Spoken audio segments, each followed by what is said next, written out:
YouTube. I just thought I would bring you an update today. It's Angie Sage, and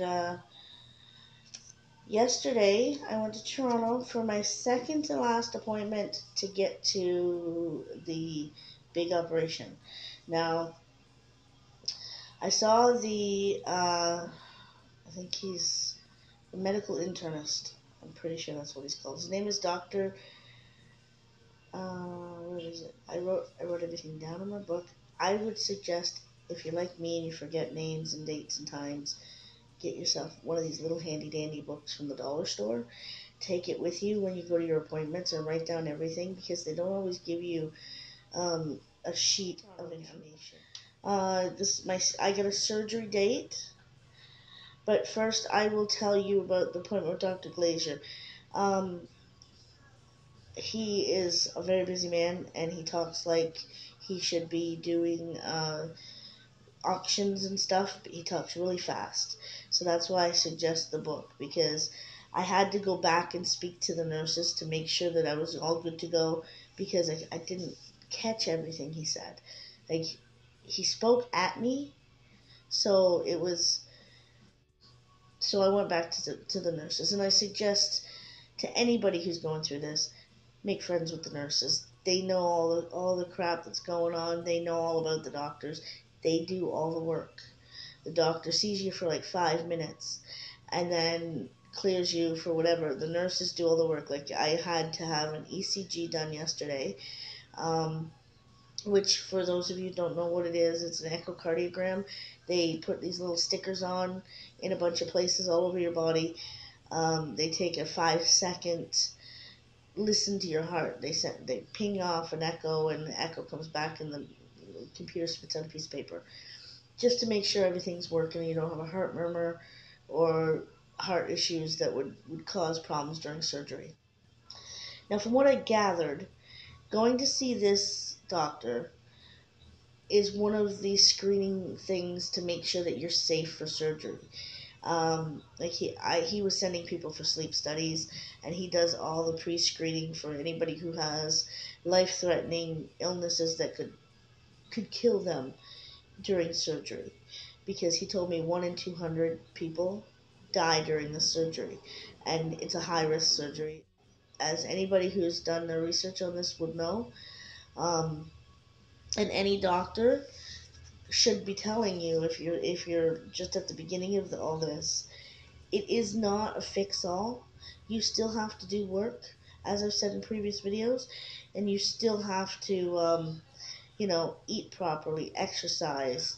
Of course, after surgery, you're going to have to monitor your exercise, keep it very low impact.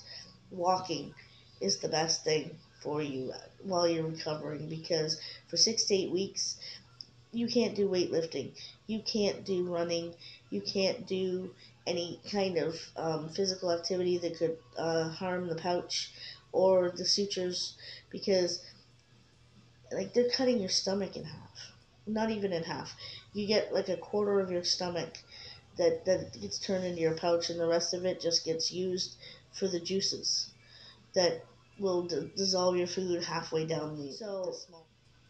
It's a radical change. This is a very serious surgery. People die with the surgery. So you have to know that this is what is best for you. The doctor asked me, and I've been asked so many times throughout this process, do you still want surgery? And in my case, as I said in my last video, I am now diabetic, which I never was before, but it's caused from the weight. I've got what they call gestational diabetes, which some pregnant women get because of the weight they put on during pregnancy. And once the weight comes off, the diabetes will go away.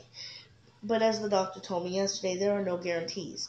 You have to do your glare here. If you do what you're supposed to do, then everything should work out fine.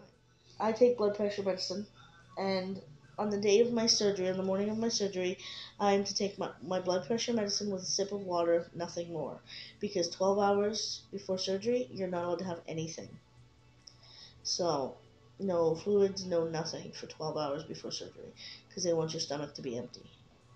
My boyfriend and I went to Costco and we got my vitamins that I had to start for 3 months before the surgery. Excuse me. And I'm taking a prenatal vitamin, um, 2,000 units of vitamin D twice a day, and I'm taking a B12 supplement. Surgery, and then after the surgery, I'll be taking liquid supplements. I will be taking blood thinners. Um, what else did they say I would have to do? For the first, I think it's 6 weeks, I'm going to be on soft to liquidy foods because my pouch is still healing. So, like, I know that September is 6 months away, but trust me, this process has not seemed like it's taken a year almost to complete. I'm over halfway there. I've completed just about all of my doctor visits except for the pre-screening, and the next step is the OptiFast and then the surgery, and then recovery. After surgery, you will see the doctor and the dietitian periodically for 5 years to make sure that everything's going good, make sure that you're coping with the transition from, eating like you do now to eating like you're going to have to after surgery. So that's everything I have for you guys right now. I will be doing some haul videos and some updates soon.